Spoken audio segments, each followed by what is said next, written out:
For 50 long years, Richard Carter and I never had a proper wedding. At first, he said we couldn't afford it, insisting that love was enough, that vows whispered in the quiet corners of our modest lives were more meaningful than any grand ceremony. I believed him. I wanted to believe him. But as the years marched on, the story changed. He told me that after being together for so long, what was the point of a wedding now? We were husband and wife in every way that mattered. Or so I thought. On the day of our 50th wedding anniversary, Richard finally had a wedding. A grand one. The kind of affair that makes everyone in Willowbrook gossip for weeks. Only, it wasn't with me. I stood there hidden among the crowd, watching my husband, no, the man I had shared my entire adult life with, standing at the altar, dressed in his finest suit. He held another woman tightly in his arms.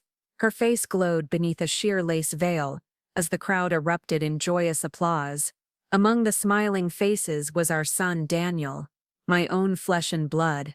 He clapped and cheered as if this was the happiest day of his life, as if this betrayal wasn't unfolding in plain sight, as if I didn't exist. I stood alone, frozen in place, numb. My mind raced back over the decades. Every moment we had from the cramped, damp little apartment we first rented, barely big enough to hold our dreams, to the sprawling house we built together, brick by painstaking brick. I thought about the years spent raising Daniel, pouring every ounce of myself into being the kind of mother I never had growing up. And now, as the years caught up with me, I was still caring for Ethan, my sweet grandson. Life had been relentless, but I never imagined that after 70 years, it would turn cruel. 70 years. 50 of them bound in a marriage that apparently had meant far less to Richard than it had to me. I had enough. Later that evening, Richard came home, still wearing the same navy suit from the ceremony, the faint shimmer of lipstick staining his collar. Behind him trailed Daniel, his wife Lily, and their little boy Ethan, toddling along in innocent oblivion. I was sitting on the living room couch, the lights off, the house eerily quiet. No dinner, no laughter, no warmth, just me, a ghost in my own home. Daniel was the first to notice. He flicked the light switch, flooding the room with harsh brightness, and jolted back when his eyes caught my silhouette. "Mom, what are you doing here?" His voice rose in startled confusion. I let out a dry, bitter laugh. The question was absurd. I had lived in this house for over 40 years. Yet, here he was, looking at me as though I were a trespasser. When I didn't answer, Daniel shifted his tone, softening it into something that almost sounded concerned. Almost. "Why aren't you in bed? Sitting here in the dark like this?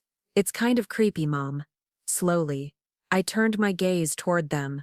My voice came out steady but cold, colder than I ever knew I was capable of.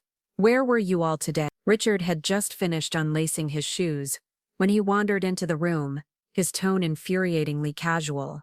"What's wrong with you today? Acting all strange." I asked, I repeated, this time louder, sharper. "Where were you? What did you do?" Something inside me snapped. A dam that had held back years of disappointment, loneliness, and invisible pain finally broke. My voice rose higher than I intended. But I didn't care. Daniel threw up his hands, already rolling his eyes. "Mom, seriously? Why are you being so dramatic? We didn't go anywhere. Just errands, nothing special." A blatant lie. Smooth, effortless, as if the truth wasn't standing right there waiting to be confronted. I turned my eyes to Richard. He didn't even bother offering a lie, just lowered his gaze, his silence betraying everything. How pathetic. If I hadn't witnessed it with my own eyes, would they have kept this up forever? Would they have let me live the rest of my days, believing the lie? Without a word, I reached for my phone and tapped the screen. The video played, my thumb trembling ever so slightly. The image flickered to life. Richard, front and center, standing beneath a flower-laden arch, holding Margaret's hands, pressing his lips against hers while the entire town clapped and cheered. For a moment, there was nothing but stunned silence in the room. Richard's face twisted in fury, not guilt, not shame, no, just rage. "You were spying on me?" he exploded, storming forward, yanking the phone from my hands with trembling fingers. He deleted the video without even asking. I can't believe you did this, Elena, sneaking around like some bitter old woman. I stared at him in disbelief. Spying? That's what you care about? Not the fact that you just married someone else while you still have a wife. We're old, Richard snapped, shaking his head. Why are you acting like this? Why are you being childish? It's not what you think. Margaret. She has breast cancer. She doesn't have much time left. Her last wish was to have a wedding. A symbolic one. I was just trying to make a dying woman happy. His words rolled off his tongue so smoothly, so rehearsed. As if he had practiced it. As if saying it enough times would make it true. We didn't tell you, he added, because we knew you'd blow it out of proportion. We didn't want you to get upset over something so insignificant. The word cut deeper than anything else. A humorless laugh bubbled up from my throat. Oh, is that all? A grand wedding? The kind of wedding I never got. Just a simple favor for a dying friend. Do you even hear yourself? Daniel jumped in, already scowling. Come on, Mom. You're seriously jealous of a dying woman. This is low, even for you. I hadn't even spoken yet, hadn't even formed the words to explain how betrayed, how utterly humiliated I felt. But my son had already chosen his side, without hesitation, without remorse. Lily tugged gently on Daniel's sleeve, her eyes darting nervously between us. Daniel, that's enough. In the background, little Ethan burst into tears. His frightened wails filled the tense, suffocating air. Daniel scooped him up, sighing loudly as if I was the problem, as if I was ruining the evening. And just like that, I was alone again. Alone with Richard. Alone with the unbearable weight of betrayal. Look at what you've done, Richard muttered, adjusting the sleeves of his suit as he collapsed onto the couch, completely ignoring the ache that trembled through my chest. You just had to stir things up in front of everyone. Now the whole house is up. His casual deflection didn't even sting anymore. It was just pathetic. I stood calm, eerily calm, and reached into my bag. My fingers brushed over the crisp edges of the documents I had tucked there earlier, anticipating this moment. Slowly, purposefully, I pulled them out and placed them neatly on the coffee table between us. Richard, I said, my voice steady but hollow, let's get a divorce. For a second he didn't move, didn't breathe, as though the very suggestion was too absurd to compute. His eyes flickered between the papers and my face, waiting for the punchline, but there wasn't one. His mouth opened. Elena, enough. Stop throwing tantrums. His voice hardened. We're in our 70s. You seriously think this is the time for divorce? We're not young anymore. Just let it go. A bitter smile curved at the corner of my mouth. You're right, we're not young anymore, which is exactly why I can't afford to waste a single second more on you. For the first time in 50 years, his face cracked, not with anger, but with uncertainty, doubt, fear. I won't spend the rest of my life feeling invisible, neglected, unloved. My voice trembled, not from weakness but from the sheer weight of finally saying what had been buried deep in my bones for decades. I won't let my final years be filled with resentment and regret. I'm done. Rich, I've packed my things. Whatever's left, you can keep.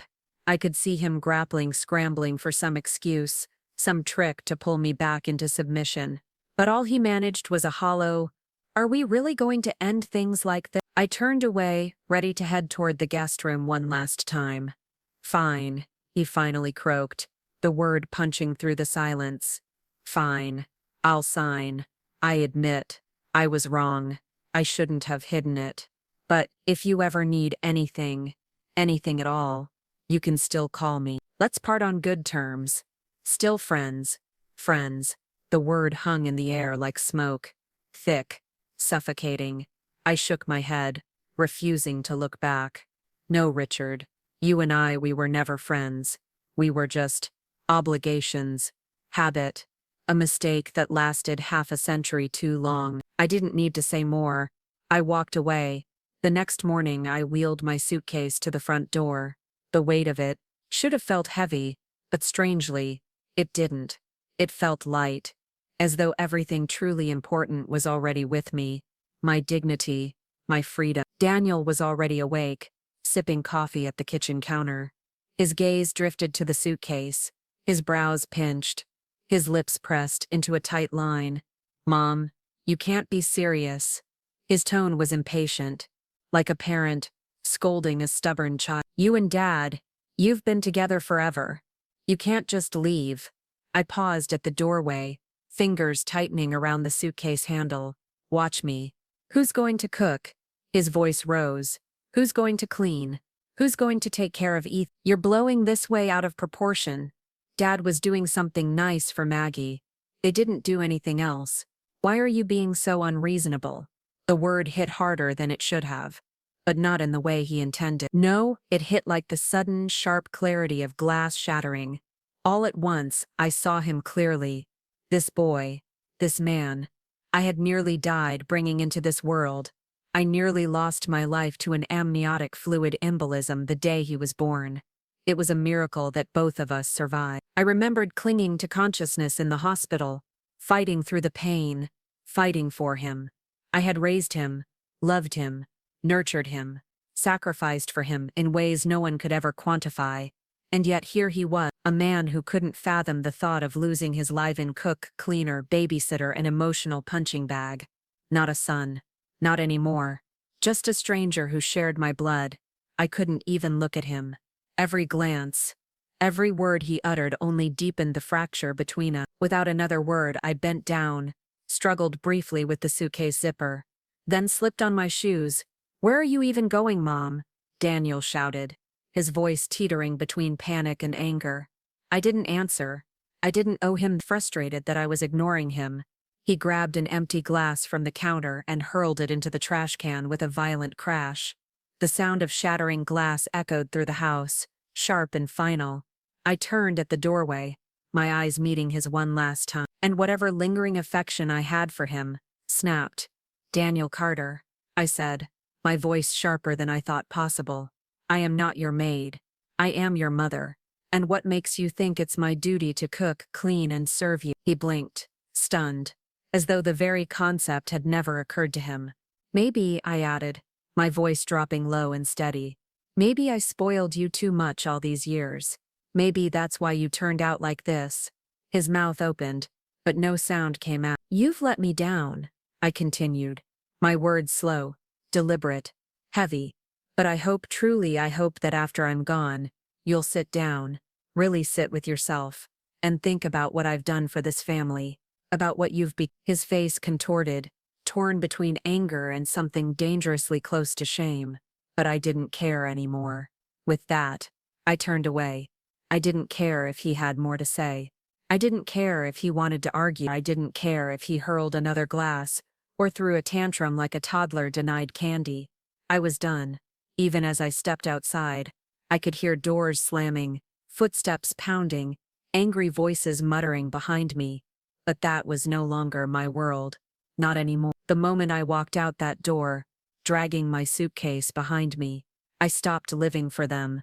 I left the Carter house, the house I had built with my own hands, with my own labor, and returned to the modest apartment that, thankfully, was still in my name. It wasn't much, but for the first time in decades, it was mine.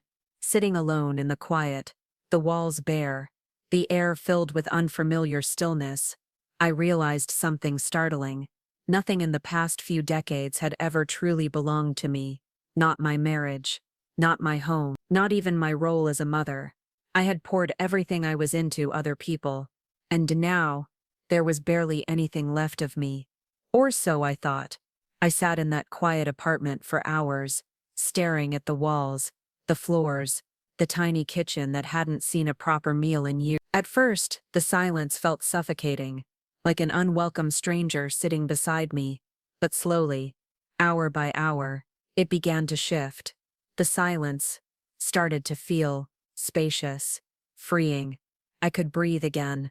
I thought back to the day I met Rich. It was through a mutual friend, a sunny afternoon in Willowbrook, when everything about life still felt fresh and waiting. He was a year older than me, a fresh college graduate, full of big ideas and charm. I, on the other hand, had started working right after high school. I'd spent nearly 5 years scraping by, juggling 2 jobs, learning Hin to survive alone. Back then, Richard was handsome, kind, thoughtful in ways that felt rare, but I always knew, even if I never admitted it aloud, that there was someone else in his heart before me, a woman from his college years. They'd been together for 3 years, and it was the kind of love that clings to you long after it ends. She left him because, as he once told me in a quiet moment, the long distance just became too much. I never held it against him. If anything, I pitied him. Maybe that was my first mistake. I remember thinking, I'll show him what real love looks like, what devotion feels like. I'll take care of him, in all the ways she never did. When he was buried in his thesis, I stayed up with him, in the library, helping him sort papers and highlight references.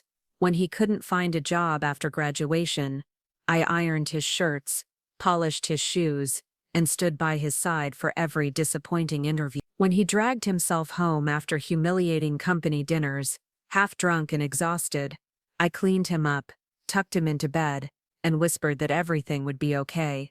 I thought, no, I believed he married me because eventually, my love had won, that my relentless devotion had filled the gap she left behind. 50 years together. Not a passionate love story, not some whirlwind romance, but a steady, grinding companionship, a life built on routines, on expectations, on me constantly giving, and him, existing. Looking back now, the truth was unbearable but clear. I was never his choice. Not really. I was just the woman who happened to be standing there when the one he truly wanted slipped through his fingers, and the moment Margaret reappeared in his life, he didn't hesitate. Not for a second. But none of that mattered anymore. I still had time. I wasn't dead yet. For the first time in my life, the thought of what I wanted didn't feel selfish. It felt necessary. When news of our divorce spread through Willowbrook, the reactions were swift. Some of my friends were stunned. Their faces wore expressions that hovered between shock and disbelief when I told them. But to my surprise, not one of them tried to talk me out of it. No patronizing speeches about forgiveness. No guilt-tripping about at our age. They stood by me, solid, unwavering. It was Daniel who couldn't leave it alone. Message after message. Mom, this is ridiculous. You're too old to think straight. You're embarrassing the family. Do you really want to be alone for the rest of your life? You'll regret this one day. I swear you. Not one message asked how I was feeling. Not one checked if I was okay. Not a single "Mom, are you eating? Do you need anything?" Just a relentless barrage of accusations, of guilt, of blame. It was as if my only value to him was the labor I provided: free childcare, free meals, free housekeeping. And now that I wasn't serving him, I had become an inconvenience, a problem that needed to be fixed. One evening, after his 6th missed call in under an hour, I simply blocked his number, just like that. And the moment I did, the suffocating weight, pressing against my ribs, seemed to loosen. I exhaled for what felt like the first time in years. A few weeks later, something unexpected happened. I was flipping through the TV channels, half distracted, when a commercial for a travel agency flashed on the screen. Sunny beaches, glittering cities, smiling tourists sailing down the canals of Venice, and just like that, something stirred. A memory. A dream I had buried so long ago, I had almost forgotten it. I used to want to see the world. Before Richard, before marriage, before Daniel.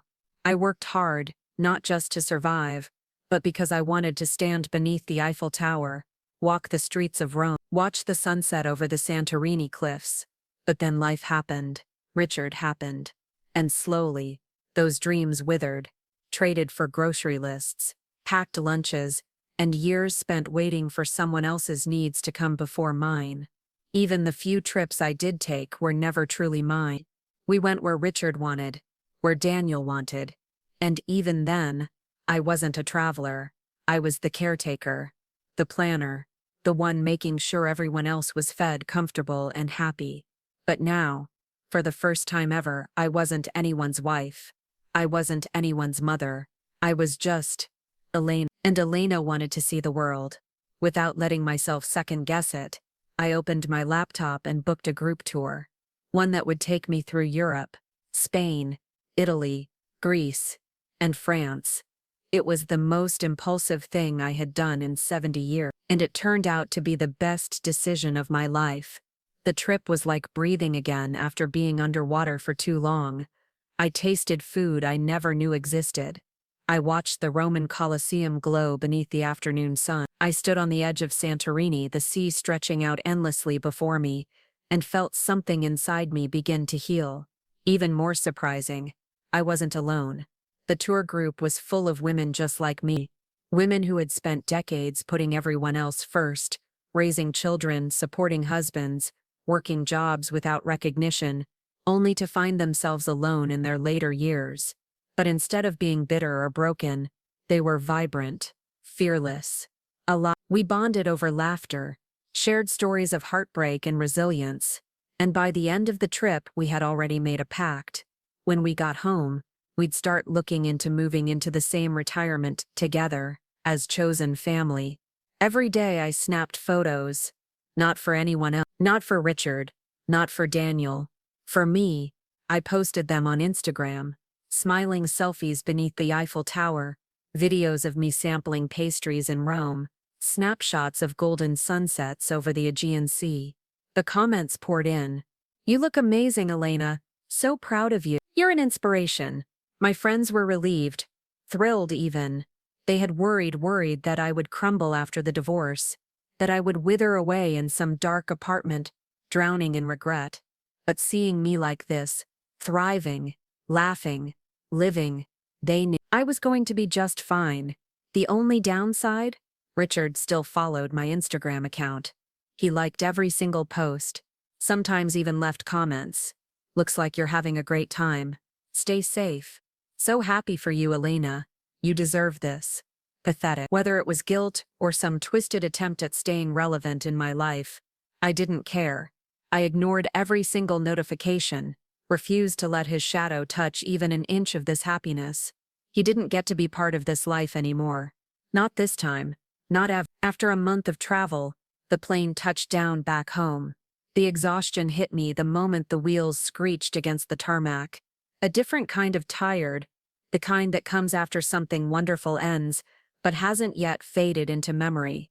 Still, I felt lighter, different, alive in a way I hadn't in decades. There was a small cafe downstairs from my apartment. Hazel's Cafe, cozy and warm, the kind of place where the baristas knew your name and your usual order. I figured a hot latte and something sweet would help ease me back into normal life before I tackled unpacking and settling in. But as I pushed open the cafe door, my eyes caught on a figure sitting by the window. A woman well-dressed, impeccably styled, with a face I'd only seen from afar, until now. She looked me over with a smile that was more smirk than greeting. "You must be Elena," she said, her voice as polished as her perfectly manicured nails. "You look better in person. Not quite like how Richard described you. He made it sound like you were, well, much more aged." "Margaret." "Of course." She sat there in a fitted cream dress, a silk scarf tied around her neck, hair styled in loose waves. She had gone all out.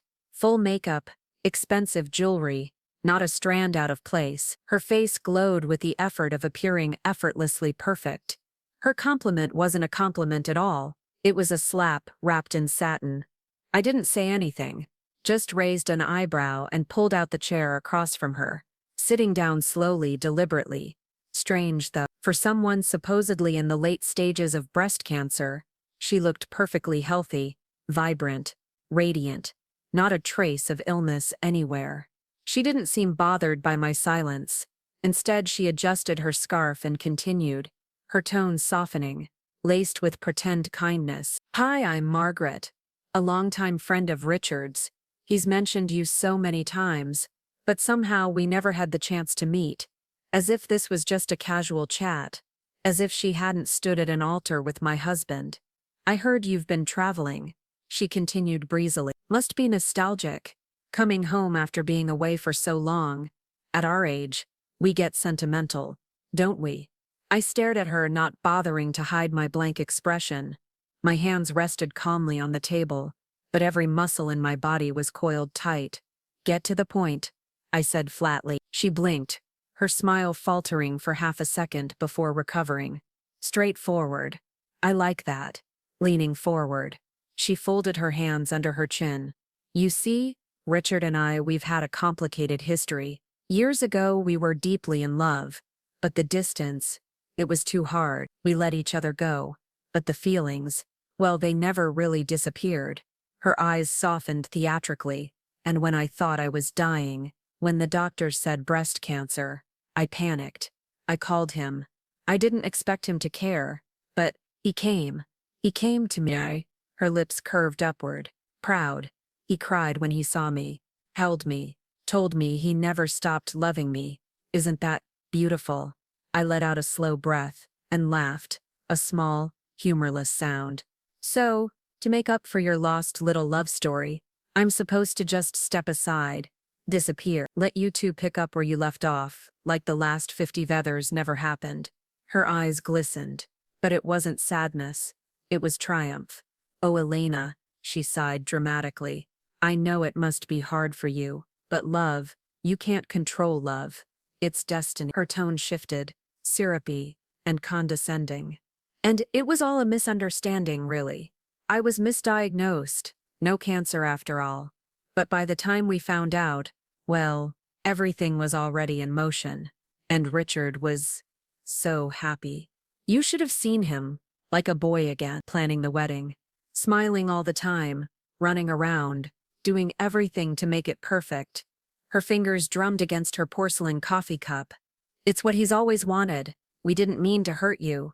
Something snapped. The patience I had forced into every polite nod, every restrained breath, shattered. You don't need to tell me about your little love story. I cut in, standing up, my chair scraping against the floor.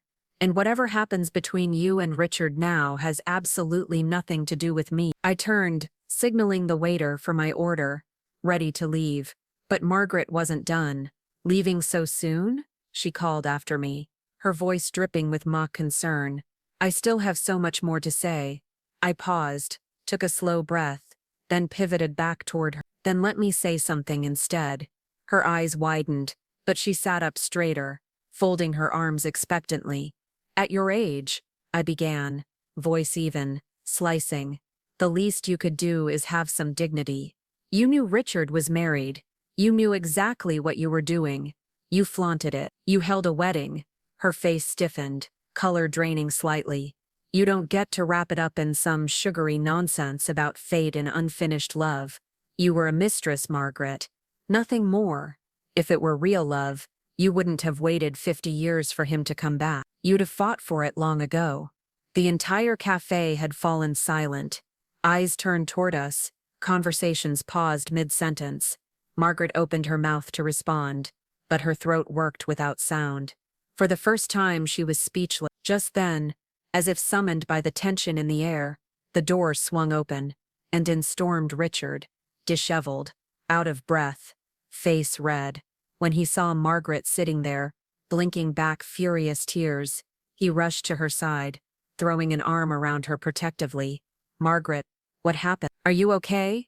She immediately buried her face into his chest, playing the victim with laughable speed. I didn't mean. I was just trying to talk to her. Richard glared at me, jaw tight. Enough, Elena. Stop this. You're making a scene.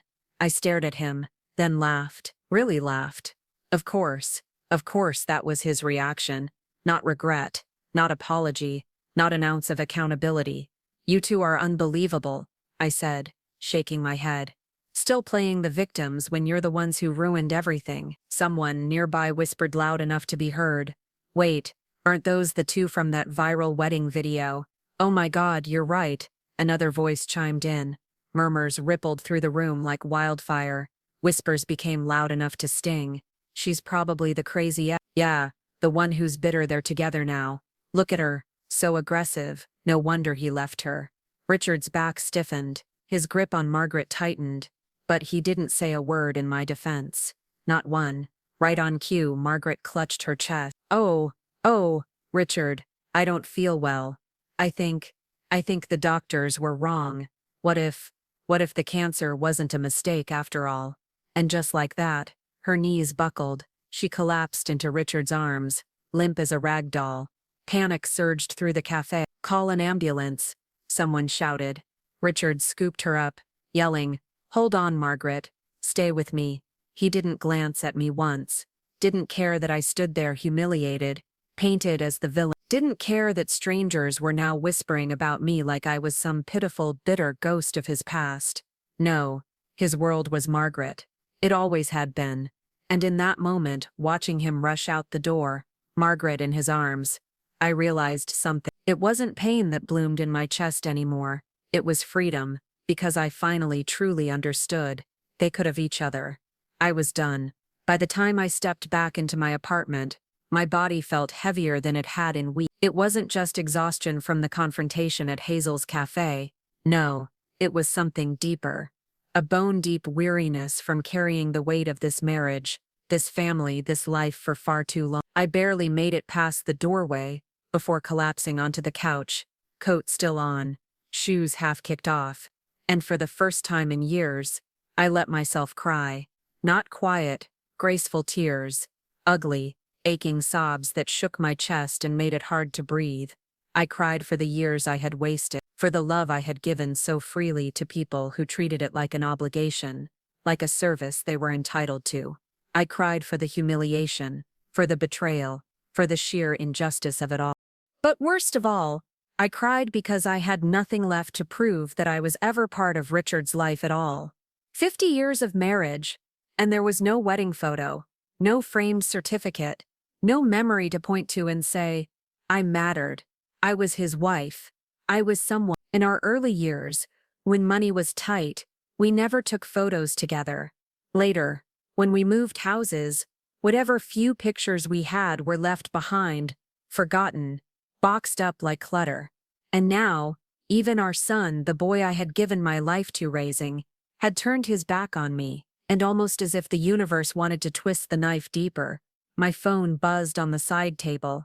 I didn't want to look, but I did. It was Daniel. No, are you okay, Mom? No, I heard what happened. Are you safe? Instead, a wall of text. How could you do this? You embarrassed everyone. Maggie was being nice to you. She tried to talk to you like an adult, and you had to start drama. You pushed her too far. She fainted because of you. Do you even care? You nearly put her in the hospital. What's wrong with you? I stared at the words, and something inside me snapped so cleanly, so decisively, it almost felt like relief. This was my son, the boy I had carried for 9 painful months, the boy I nearly died giving birth to, suffering an amniotic fluid embolism that nearly ended both of our lives, the boy I had spoon-fed, walked to school, stayed up with when he had nightmares. And this is who he had become, a man who saw his mother not as a person, but as a burden, an inconvenience, someone to blame when his perfectly crafted world showed cracks. The truth came crashing down like a wave I could no longer outrun. I had married the wrong man. I had raised the wrong son, and I had wasted 50 years loving people who never truly loved me back. If the cafe humiliation was bad, the internet made it so much worse. Some bystander had caught the entire scene on video. Margaret's dramatic collapse, Richard's frantic calls for help, me standing there, painted by the camera's framing as some cruel villain. Within hours, the video was everywhere. It went viral. The captions were merciless. Bitter ex-wife tries to ruin elderly couple's wedding happiness.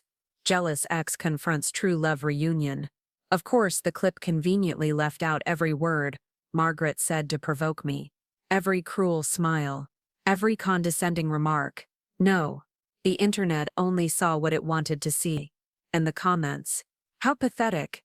An old woman acting like this. Richard and Margaret are the real couple. She should just let go. No wonder he left her. She must have been awful as a wife and mother if even her son wants nothing to do with her. I tried once to post the truth. To explain. To say, I was married to him for 50 years. I was the wife. She was the one who came back and destroyed it. But it didn't matter. My words were drowned beneath a tidal wave of fresh insults, of strangers eager to hate. And then, the final blow. Daniel. He posted a photo, not of me, not of the family we used to be. No. It was a picture of Richard and Margaret, standing hand in hand, beaming. Behind them stood Daniel and Lily, smiling like a picture-perfect family, like Margaret had always belonged. The caption? As long as my family is together, that's all that matters. That was it. Public. Permanent. A declaration to the entire world that Margaret was his family now, that I was not. If ever there was a moment that could kill a person without touching them, it was that. The internet went wild. Even her son chose Margaret. That says it all. She must have been a nightmare if her own family kicked her out. Embarrassing. Just let it go, old lady. I sat there, staring at the screen, numb. I didn't know how to fight back. Didn't even know if it was worth trying anymore. I asked my friends to comment, to post the truth, to defend me. Some did. Bless them. They tried. But their words were ignored, buried beneath a flood of strangers who were more entertained by the story of a villainous ex-wife than the truth. So I stopped trying. For days, I barely left my apartment. I lived on crackers and water, too tired to cook. I sat in silence, not watching TV, not reading, just sitting, staring at the wall, trying to remember how to breathe, trying to remember who I was before all of this. And then, a knock at my door. When I opened it, there they were. My sisters, not by blood but by choice, the women from my trip, my fellow travelers, my friends. The moment they saw me, hollow-eyed, pale, thinner than I had been a month ago, they surged forward. "Oh my God, Elena, look at you. You look awful. Those monsters, those absolute monsters." They hugged me, they pulled me in, they refused to let go. And then, without hesitation, one of them declared, "Right. That's it. No more wallowing. Get dressed. We're going out." "What?" I croaked. "You heard me. You are not sitting in this apartment one more minute wasting tears on those ungrateful pigs. Come on. Let's go." I blinked. For the first time in days, something warm flickered in my chest. A spark. A reminder. I wasn't alone. We didn't go far. Just a small local restaurant down the street with fairy lights strung across the patio, and the faint sound of jazz floating in from inside. But it felt like another world. A world where I wasn't someone's discarded wife, not someone's ridiculed mother, just Elena, a woman, a person. We sat at a round table beneath a tree, ordering wine, pastries, and the kind of comfort food that warmed you from the inside out. "You know what?" one of them said, leaning forward, slamming her palm against the table. "Screw Richard. Screw Daniel. Screw that walking pair of Botox and desperation. What's her name? Maggie?" "Margaret," I corrected automatically. "Well, Margaret can choke on her fake sob story," she snapped. "I've seen better acting in daytime soaps." The others laughed. A real, belly-deep laugh. The first real laugh I'd felt ripple through my chest in weeks. Honestly, another chimed in, swirling her wine. "You're better off. Richard? A man who tosses away a wife of 50 years because some overpainted relic bats her eyelashes. Pathetic. And your son," someone else added, shaking her head. "Don't even get me started. If anyone's an embarrassment, it's him." I felt something shift in me. Something slow, gentle, but undeniable. The ache was still there, yes, but it wasn't sharp anymore. Not a knife twisting in my ribs, more like an old scar beginning to soften. I spent my whole life thinking they were my family," I whispered, voice cracking. "I nearly died giving birth to Daniel. I gave everything to them. Every meal, every clean shirt, every hour of sleep, every ounce of love. And look where that got you," one of them said. Not unkindly. "Look at what they did the moment they didn't need you anymore." I nodded slowly, swallowed hard. I was so scared of being alone, I admitted. But now I realize I've been alone for a long, long time. I just didn't want to admit it. A soft hand landed over mine. "You're not alone now." The others nodded. "Never again." And they were right. From that day forward, something inside me finally snapped back into place. Not the broken, weary version of myself that had spent her life as someone's wife, someone's mother. No, this was someone new, someone free, someone who had finally learned it is not selfish to choose yourself. And life, it blossomed. The cruel tide that had swept me away slowly receded. The viral videos, they faded. The internet found new scandals, new people to harass. Within weeks, my name vanished from trending hashtags, buried beneath the ever-churning machine of online outrage. But for Richard, for Daniel, and for Margaret, their storm was just beginning. It started with another video, one recorded secretly in a hospital waiting room. A screaming match, familiar voices, Daniel's, Margaret, and in the middle of it, Richard's worn, brittle voice pleading for them to stop.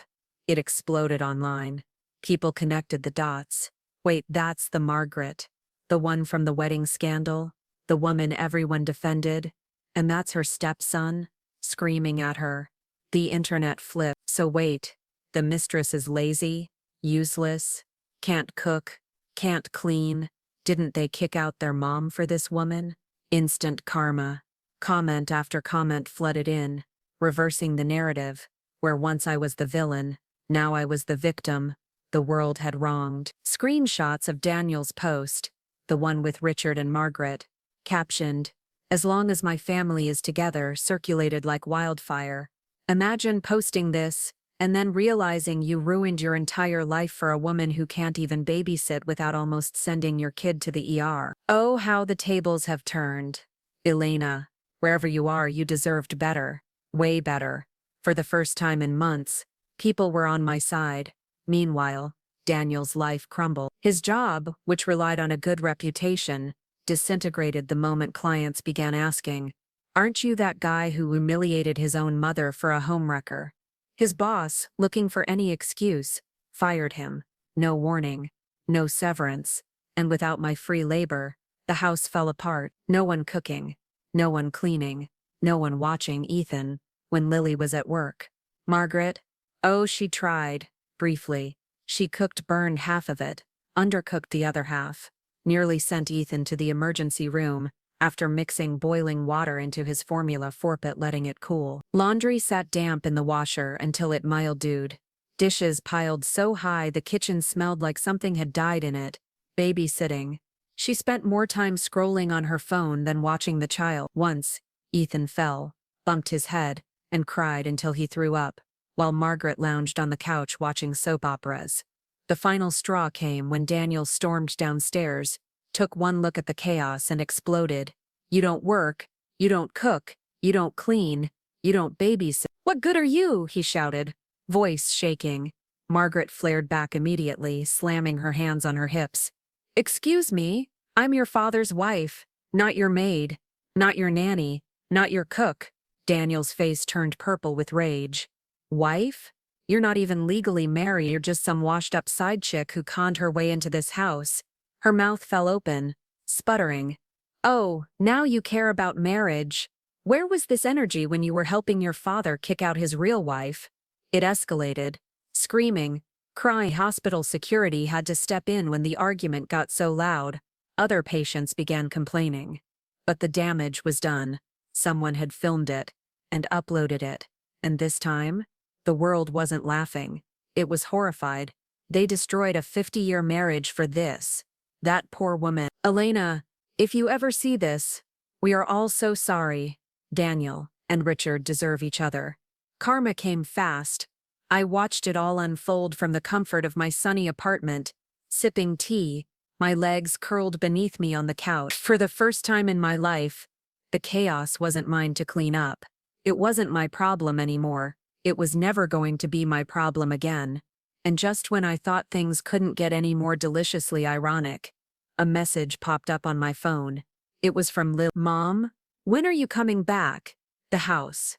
It's falling apart without you. Please, we need you."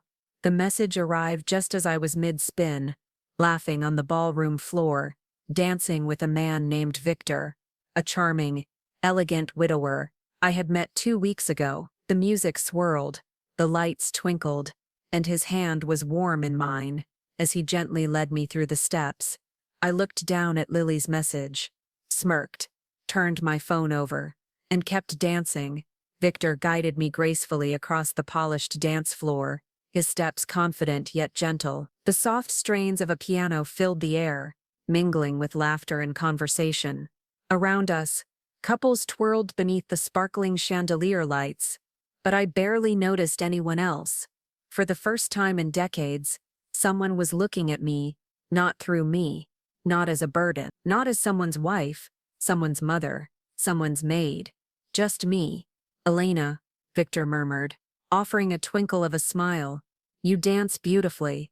I laughed. A real, light laugh that came from a place I hadn't known existed anymore. You're too kind. I've stepped on your toes at least 3 times. Nonsense. He spun me gently. If you did, I didn't notice. Or maybe I didn't mind. When the music ended, he held my hand for a moment longer than necessary, his fingers warm and reassuring. But before either of us could say more, a loud, grating voice shattered the moment. Mom. I turned. My smile faded. There, standing at the entrance of the ballroom, was Daniel. His face was tight with frustration, his arms crossed like a sulking teenager rather than a grown man. Victor immediately stepped back but remained beside me, a quiet pillar of calm. Mom, Daniel snapped, storming toward me. What the hell are you doing? I blinked, stunned. Dancing, obviously. He scoffed. Dancing? Really? While the house is falling apart? While Dad's... Don't. I held up a hand, cutting him off. Don't you dare. But Daniel wasn't listening. You're not young anymore. It's not safe for you to live alone. And this retirement home nonsense? Forget it. You're coming home. You can't just leave. There's dinner waiting. Ethan misses you. Dad misses you. He crossed his arms tighter, jaw clenching. You and Dad just need to talk it out. Couples fight. This is stupid. You're blowing everything out of proportion. I stared at him completely, utterly dumbfounded. And then, laughter. Not from me, from behind me. My sisters, those incredible women I'd met during my travels, had arrived. They'd seen Daniel the moment he walked in and had been quietly watching. But now, they stepped forward. Well, one of them drawled, folding her arm. Look who decided to remember he has a mother. Miracles really do happen, another added, her voice laced with venomous sweetness. I couldn't stop the smile tugging at my lips. Daniel blinked at them, clearly caught off guard, but not understanding the danger he was in. My friend Marjorie walked right up to him, cocked her head, and said, You know, we were wondering what kind of wind would blow a man like you in here. The same man who ignored his mother's tears, the same man who welcomed the homewrecker into his house. And now you're crawling back. Her grin sharpened. Hilarious. Pathetic. Another chimed in.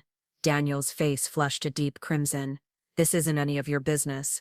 Oh, sweetie, Marjorie said, patting his arm with mock sympathy. It became our business the day you decided to treat our friend like garbage.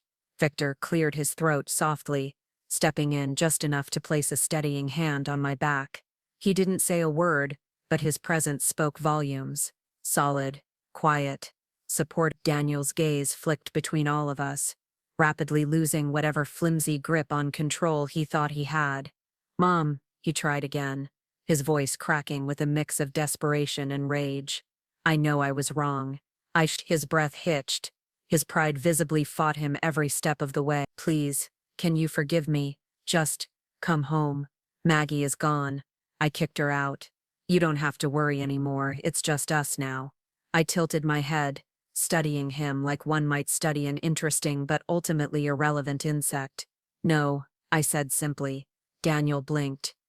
No, I repeated, my voice firm but calm. I'm not coming back. I'm not your maid. I'm not your free babysitter. And I'm certainly not returning to a house where I was treated like furniture until you all realized you missed the convenience I provided. His face crumbled, and then, to my absolute disbelief, he dropped to his knees, right there, in front of everyone. A collective gasp rippled through the ballroom. Mom, please. His voice broke. I was wrong. I was so wrong. Please come back. We need you. The house is falling apart. Dad's not well. Ethan's miserable. Please. That a rickle. So theatrical. So theatrical it would have been laughable if it hadn't once hurt so much. Marjorie sighed heavily. Oh, for God's sake, this is embarrassing. Come on, Elena, another friend said, looping her arm through mine. Let's not waste another second on this. There's a tango with our name on it. I hesitated, just briefly, not because of guilt, not even pity, but because this was the moment I fully realized I was free. I shook my head, pulled away from Daniel's trembling hands, and let my friends guide me back to the dance floor. Let's dance, I said with a smile, ignoring him completely. Daniel sat there, kneeling, staring after me like a man watching his entire world collapse, and I was already gone. But just as Victor took my hand and led me into the next song, a sharp, shrill ring echoed from Daniel's pocket. He fumbled, yanked out his phone, glanced at the screen, and his face drained of color. He answered, hello, a silence, and then his entire body stiffened, his fingers trembled. The phone slipped from his grasp, clattering to the floor. Daniel, I asked, instinct flickering despite everything. What's wrong? Is it? For one terrifying moment, a horrible thought gripped me. Not Ethan. Please, not Ethan. Whatever had happened between us, my grandson was innocent in all of this. I stepped forward.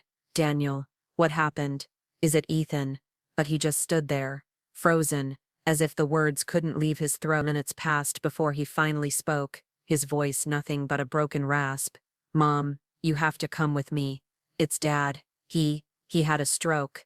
His knees buckled as the words tumbled out. The doctor says he might not make it. And for the first time in months, the battle raging inside me went still, because despite everything, despite the betrayal, the humiliation, the devastation, 50 years is a long time, too long to pretend it meant nothing. We rushed to Mary's hospital, the silence between Daniel and me, suffocating. Neither of us spoke during the drive, me staring out the window, watching the world blur past, and him gripping the wheel so tightly, his knuckles were pale. The memories flooded back uninvited. How many times had I driven him to school, to piano lessons he quit after 2 weeks, to doctor's appointments, where he clung to my hand as a little boy afraid of shots? How many nights had I sat in that old house, waiting for Richard to come home from work, or later from wherever else he went? And now, this, hurtling toward an ending, none of us could have imagined. When we reached the hospital, the sterile air hit me first, the sharp smell of antiseptic, the soft hum of machines behind the closed doors of patient rooms. Through the glass window of the ICU, I saw him, Rich, lying there, pale, small, wires trailing from his arms, machines monitoring every heartbeat, every flicker of life. His chest rose and fell shallowly, his face slack and unfamiliar. For a moment I didn't even recognize him. Daniel broke down completely, sliding down the wall until he was crouched, his hands covering his face as he sobbed. How did this happen? He was fine this morning. Lily was already there. Her eyes were red, her hands trembling as she clutched Ethan to her chest. Her gaze caught mine, and to my surprise she didn't glare. Instead, she reached out, taking my hand in both of hers. Mom, she whispered. Thank God you're here. I didn't respond. Couldn't. I wasn't sure what I felt. Was it grief, pity, residual love, or just the sheer weight of 50 years compressed into this moment? My lips parted, but no words came. Lily's voice cut through the fog, sharp, bitter, almost shaking. It's because of her, she spat. That woman. Her. My head whipped toward her. What? She exhaled sharply, pacing like a caged animal. You weren't there to see it. After we threw her out, she disappeared for a few days. We thought we were done with her, but then she came back, with some old man, parading him around the neighborhood like a prize. I blinked. What does that have to do with? She came back today, Lily hissed, looking a mess, hair all wild, like she hadn't slept in days. She showed up at the house, demanding to see Richard. I stayed upstairs at first.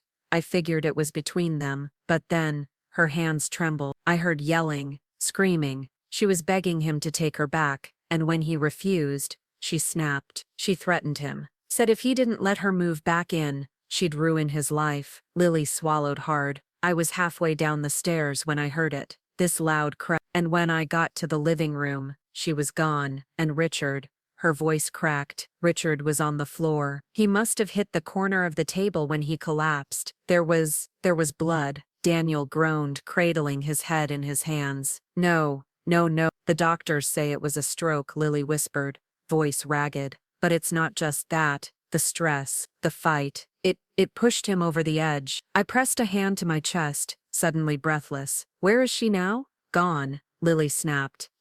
Daniel staggered to his feet, his fists clenched. I'll find her. I swear to God, No, Lily blocked him. No, I already called the police. They're looking for her. But right now you need to focus on Dad. A doctor hurried out of the ICU, glancing around. Who here is Elena Carter? My heart stopped. I am, he nodded urgently. He's awake. He's asking for you. But you need to understand, his condition is critical. His vitals are unstable. If you want to speak to him, it needs to be now. For a moment the world tilted on its axis. I could have walked away. I could have left him to face this alone. But something, whether it was duty, history, or simply the remnants of who we once were, propelled me forward. Inside, Richard was barely more than a husk of the man I had spent my life with. His hands trembled where they rested against the sheets. His lips were cracked. His eyes fluttered open when he heard the door, and when they landed on me, they filled with tears. Elena, he rasped, voice so weak it was barely a whisper. You came. I stood there, frozen. I didn't think. His fingers twitched as though trying to reach for me. But he was too weak. Didn't think you'd want to see me.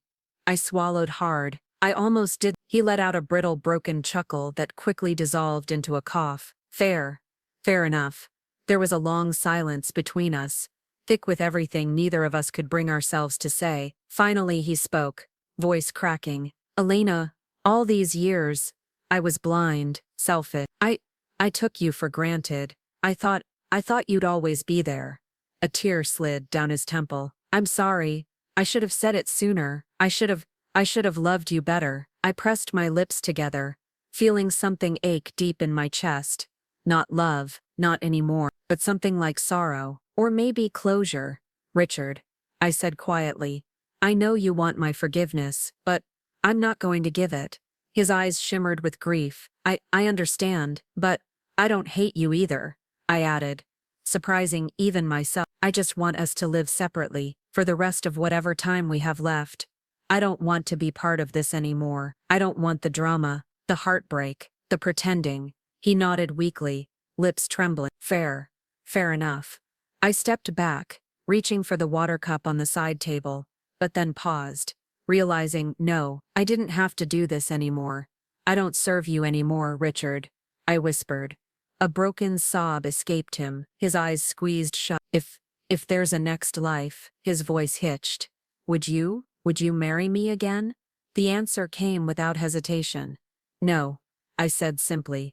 In my next life, I'll marry someone who loves me, not someone whose heart belongs to someone else. His lips trembled. He opened his mouth like he wanted to say more, but no words came. I turned, walked to the door, and didn't look back.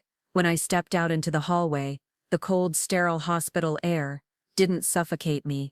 It tasted like freedom. The very next day, I packed my bags. For months, my friends and I had been whispering about it, half joking, half dreaming. One more trip, one that would remind us that life wasn't over just because we had silver in our hair and lines around our eyes. If anything, it was just beginning. We booked a month-long cruise through Europe, Italy, Greece, Spain, France. Just the thought of it made my heart swell like a girl preparing for her first grand adventure. As the ship pulled away from the port in Barcelona, the salty ocean breeze kissed my skin. I stood at the railing, watching the coastline fade into the horizon, and felt something I hadn't felt in a very, very long time. Hope. To new beginnings, Marjorie toasted at dinner that night, raising her glass of red wine. To freedom, another chimed in, clinking her glass against ours, and to never letting a man waste another second of our lives. I added with a grin, laughter bubbling from my chest. The table erupted with cheer. The days blurred into an intoxicating blend of beauty, laughter, and wonder. In Rome, we wandered through the ruins of the Colosseum, our hands trailing over stone worn smooth by centuries. The weight of history surrounded us, but it didn't feel heavy. It felt liberating, like we were walking in the footprints of every woman who had ever reclaimed her life. In Santorini, we watched the sun melt into the Aegean Sea, turning the sky into molten gold and danned indigo. We sipped crisp white wine from a little family-owned vineyard, our legs stretched out, sandals kicked off, laughter rising into the wind. In Paris, we found a tiny cafe tucked away from the tourist crowd. We drank coffee from delicate porcelain cups and devoured pastries that tasted like clouds. We shared stories of youth, of old loves, of heartbreaks we once thought would destroy us, and of the unexpected joy of realizing it never did. And the photos I took, hundreds, no, thousands, but not for anyone else. Not for Richard, not for Daniel, not for the world that once pointed fingers and called me bitter, old, and pathetic. No, these photos were for me, snapshots of the life I was finally living, a life where I woke up each day deciding what I want, where I didn't have to tiptoe around someone else's moods, where I didn't have to cook if I didn't want to, where I didn't have to explain why I wanted to go somewhere, eat something, buy something, be someone. This life was mine, and for the first time, it was enough. In the quiet moments, those soft golden hours when the sun was low and the breeze warm, I often sat by the ship's railing, letting the sea spray kiss my cheeks, and as the waves rolled endlessly below, I realized something. I wasn't just happy, I was at peace. The months passed like the blink of an eye. The friendships I had made deepened.